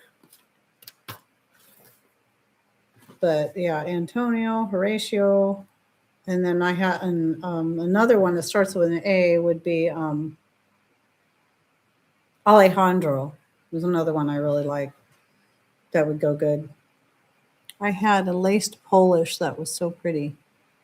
It's probably not the correct term, but I call it scalloping. There you go. Okay, so what was the other topic? There was one more thing. Okay, this is just silly. I probably shouldn't even talk about it, but I'm going to say this because one thing about having a channel, I don't know why people feel they can be this way. And some of them I think really do mean well. And the most recent person put this in the nicest possible way anybody could ever say. But they're a fairly new subscriber. I don't know them from Adam. Well, I probably know Adam better than I know them because I can read about Adam in the Bible. But ever since I've had my channel, I've always had these people that seem to think that they need to come in and tell me how to wear my hair, wear my makeup, wear my clothes, whatever. And I guess I don't really understand the need for people to do that. We're all going to have our opinions on how somebody's, on what we like for makeup, what we like for clothes, what we like for hairstyle. But when people start telling you what you should do, especially when they don't know you, I just think that's really kind of out of place and none of their doggone business. The only person I know, other person besides strangers on YouTube, that has ever told me how I should wear my makeup, hair, clothes, etc., was my mother. And once I got to be an adult, I didn't appreciate it anymore. And that was my own mother. And we had very different styles. I don't like orange lipstick, Mother. In fact, I really don't like lipstick at all. So I think just as a general, if you have to predicate a sentence with, if I may be so bold as to say, and then end it with, I really am not trying to be offensive, I think that should be enough for you to stop and think, maybe I shouldn't say this to someone I really don't know.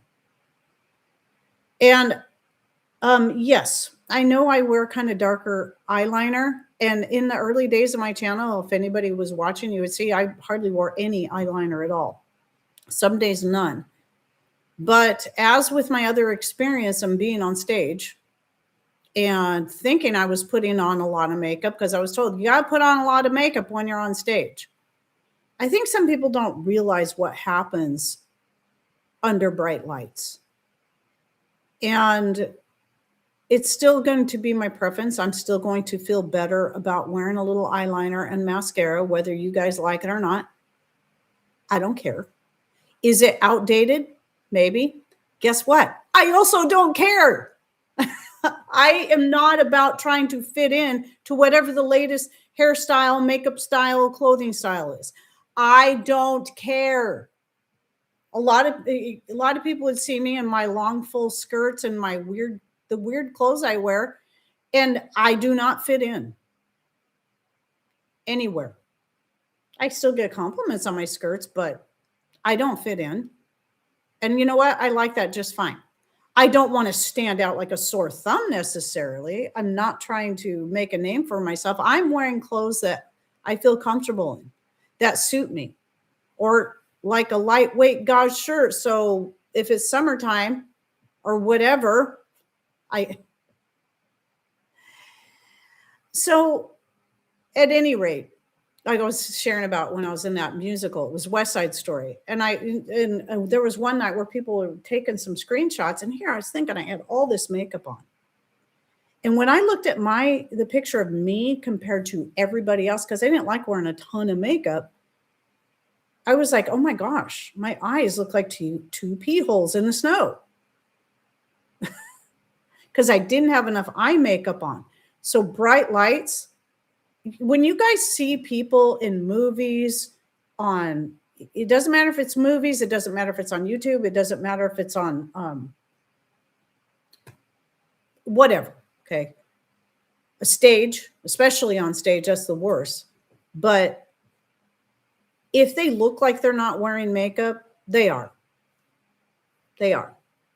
If you can still make out the shape of their eyeballs, they're wearing makeup. You wear none at all, you have no eyeballs. People are, what happened to your eyes? Are you feeling okay? Because then that's the other thing you'll get. You don't wear any eyeliner. Are you feeling okay?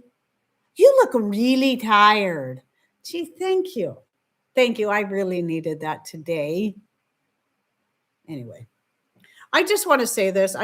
If this person happens to see this, which I don't think they will, because I don't think they realize I have a live channel. But if they do, I know you meant well. I appreciated the other kind things you said about my skin and my hair and so on. I appreciated that. But I think people just kind of need to learn a little bit of couth again, a little bit of where this, where and when's the right place to say something. And going up to a complete stranger and just telling them how they should wear their makeup. The last person that did that to me in a comment started commenting on my hair and how I was wearing it. It was after my mom passed away too. So this was probably wrong. But I got pretty snarky. I said, Mom, is that you? Oh, I've missed you so much. Because only my mother was the only other person that would ever tell me how I should wear my hair, makeup, and clothes. I mean, I have people that know me way better than that, and they don't talk to me. They don't tell me how I should wear my makeup. People that know me in real life. My own sister does not talk to me that way, ever. But she loves me when I'm wearing makeup, and a lot of times when we're talking on Marco Polo, I'm wearing none. She doesn't care. So there. And thank you, Tanya. Just powder your face with no makeup, and on stage you can, what's going on here? There we go. You can play a zombie. There you go. There you go. I love your snarky because even then you are still polite.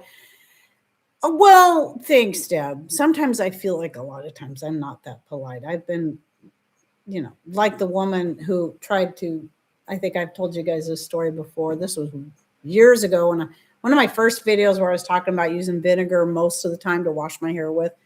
During, like today, it's all I used for washing my hair with was homemade vinegar. And I had said that I only wash my hair with like soap, maybe once a week. And speaking of hair, I'm getting tired of this chunk in my face. So that, I know that one tends to bother people too. Anyway, she says, instead of like listening to everything I said, she starts getting on to me about how she thought I only showered and washed my hair once a week.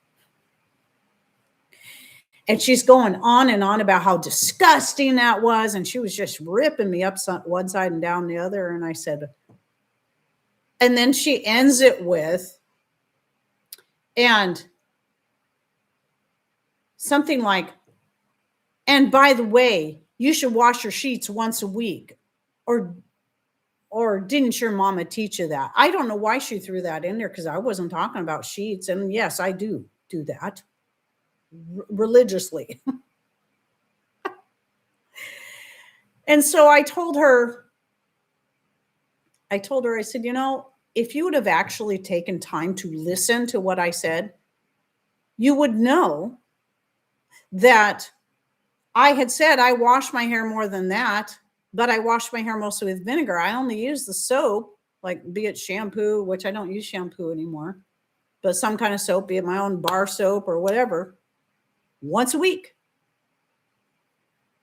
And then I went on to say, I said, well, I'm not going to make assumptions about your mother Oh, wait, no, I said, and yes, my mother did teach me right, and I miss her every day since her recent passing.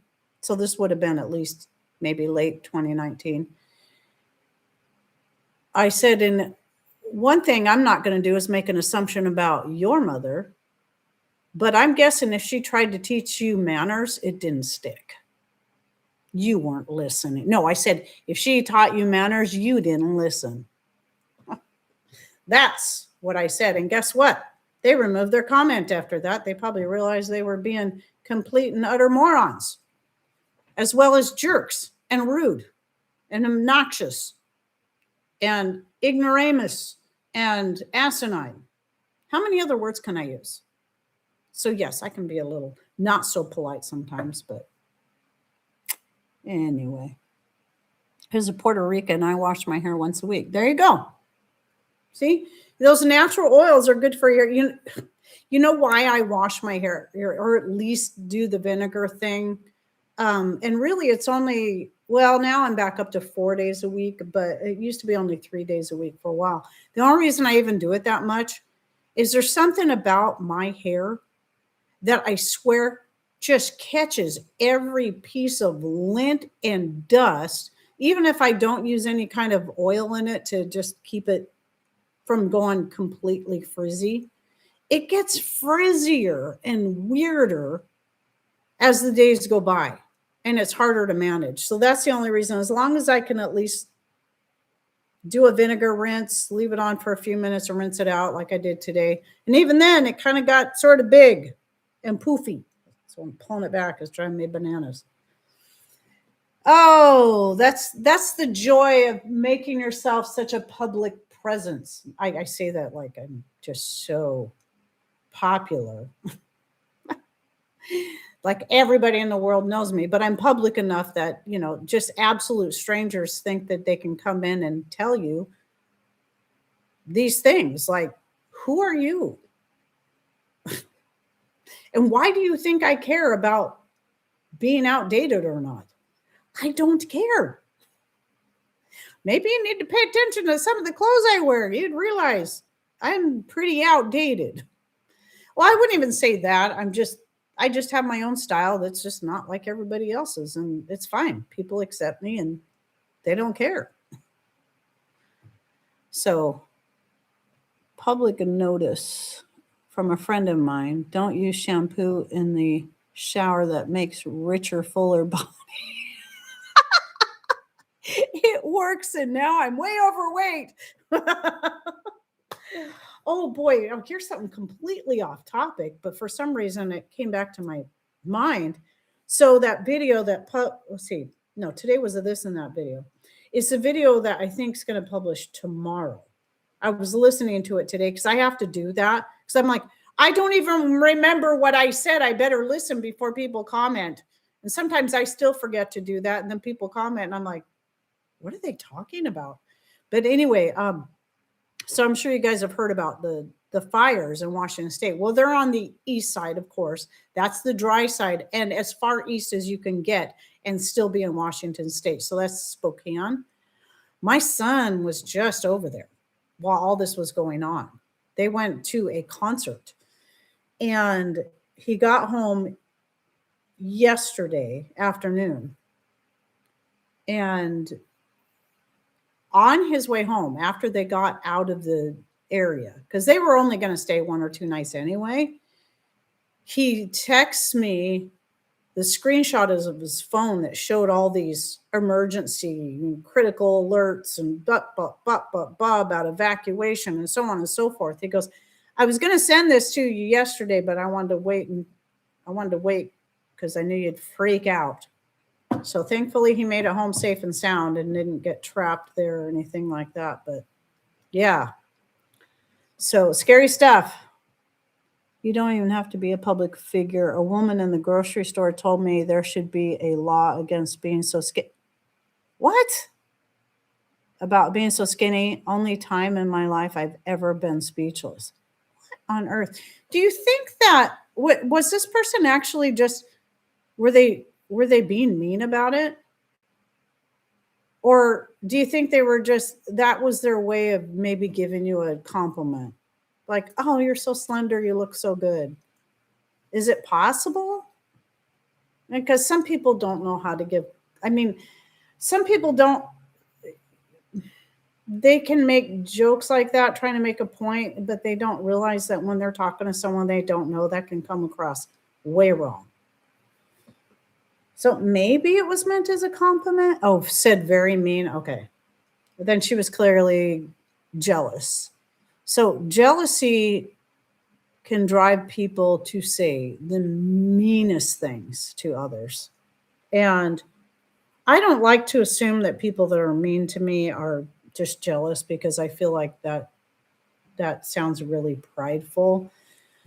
But I wonder, and but then I'm like, if it is, it sounds like it's jealousy by the way they're wording it. But why would they say that? I mean, I don't understand why they'd be jealous of this, that, or the other thing. I don't know. Maybe when they're talking about the hair thing, because I do have a lot of hair, but I don't really like my hair that much anymore. I miss the length I used to have. And it used to be a lot thicker. Rosanna Dana, when it was this short and I was growing it out from a short style, no, it was shorter than this. And when I was a teenager, my hair was just, when I was a young girl, clear up until I hit 14, my hair was simply wavy. And I was growing it out from the Dorothy Hamill hairstyle I had for about 2 years. And I really wanted my hair long anyway. And that's when it decided to go berserk. And it was so big and frizzy. And I got so many mean, well, it was just big. Okay. And I got so many mean comments from kids in junior high. Kids, they're so mean. And some adults never grow out of that. But I had, one of them was a friend. She wasn't mean about it. She just said, I really wish you would cut your hair. It would look a lot better if you cut your hair. And I'm like, I know it looks crazy right now, but I'm really trying to just be patient with me. I'm really trying to grow it out. I want my hair long. I've always wanted it long. And so by the time we got into high school and my hair was down to like my elbows, she says, I'm so glad you didn't listen to me. Your hair is so pretty now. I'm like, thank you. But yeah, I went through this phase where I looked like either an Egyptian. I got called a lion. I got called Rosanna Dana, even though at the time I didn't even know who that was. I wasn't allowed to watch Saturday Night Live. Yeah. I would even hear it from strangers who thought they were whispering quietly, Rosanna Dana, to each other. And I'm like, I heard that. Anyway. Yeah, some people never grow up. Thank you, Tanya. I just wish it was longer. I miss my longer hair. My hair used to go down. I never could get it as long as I really, really wanted it, but I used to be able to get it down to at least the middle of my back. And now, well, it does hit the middle of my back if I stretch it. If I stretch it straight, if I pull it straight, it does get to the middle of my back. But with it just being all curled up, it would still be at the middle of my back, which means if I stretched it, pulled the curls out, it would be to my lower back. But I miss the days when my hair used to be able to get that long. But that's what turning 60 does to you. Actually, it started getting shorter when I turned right about the time I was 50. So a friend of mine had wavy hair in high school. Today it has waved goodbye. That's what my Wu Wei instructor of Sifu Cows, he's the one that studied under Bruce Lee. He's just such a humble, sweet old guy he was. But he was almost completely bald. I think he lost a lot of his hair maybe before he was even 50, because I saw pictures of him younger and he didn't have much hair then either. But yeah, he used to joke around like that. He goes, oh yeah, I used to have hair like yours, because he'd say it to Ryan, because my oldest son, well, my youngest son too, because Justin's hair was straight for the longest time. Now his hair is thick and curly too. But Ryan and I took a class from him. That's how we earned those black belts. So I have a black belt in Taekwondo and a black belt in Wu Wei Gung Fu. And Seafood Cows would comment on his hair. It's like, I used to have hair like that, but it all waved goodbye. Used to be wavy like yours, but it all waved goodbye. Oh, hair shrinkage is real. My daughter's hair is to her shoulders, but when wet, it goes past her butt. Really? Wow. That's really curly then. So mine is, let's see, I don't know where it hangs, just kind of right to my shoulder blades, but if I stretch the back of it, the front parts, this is what's weird, is the front of my hair only gets this long now. It used to get down to like my elbows, but now for some reason, this part of my hair will only get, I don't know, maybe it's because it's close to my temples and I'm worrying too much. That's what all this is from, all this white. I worry too much.